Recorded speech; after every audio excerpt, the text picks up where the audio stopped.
เจริญพรสาธุชนญาติโยมทุกท่านวันนี้เป็นวันธรรมสวนะหรือว่าวันพระเมื่อถึงวันพระเราก็ถือโอกาสในการพัฒนาชีวิตของเราให้ประเสริฐด้วยคุณงามความดีเป็นหลักประกันความสุขเป็นหลักประกันความเจริญของชีวิตของเราเงินทองเป็นหลักประกันความสะดวกสบายในภพนี้ชาตินี้ศีลธรรมเป็นหลักประกันความสุขในชีวิตและสังคมบุญกุศล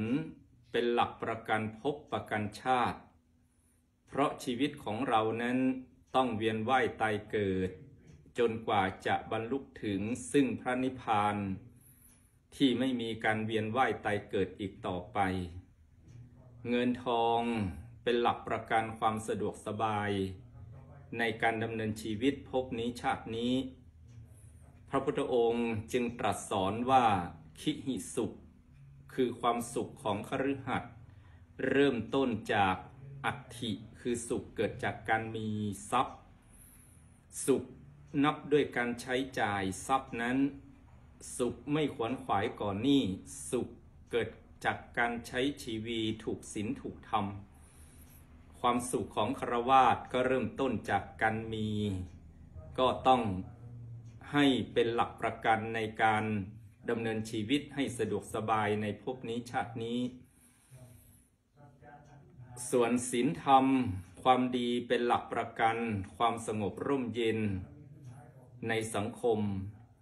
คนมีศีลสังคมก็มีสุขดังที่พระองค์ตรัสว่าธรรมจารีสุขังเสติบุคคลผู้ประพฤติปฏิบัติธรรมย่อมอยู่เย็นเป็นสุขบุญกุศลเป็นหลักประกันภพประกันชาติพระพุทธองค์ตรัสว่าปุญญานิปะระโลกัสสมิงปฏิทาหนติ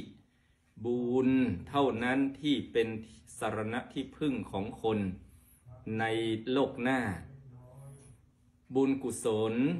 จึงเป็นต้นทุนทั้งในภพนี้และเป็นหลักประกัน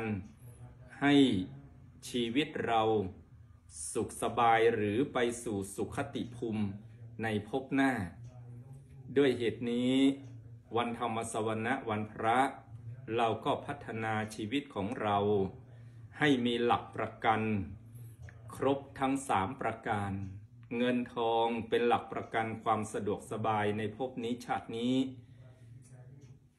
ศีลธรรมเป็นหลักประกันความสงบร่มเย็นของชีวิตและสังคมบุญกุศลเป็นหลักประกันภพประกันชาติขอความสุขความเจริญจงเกิดมี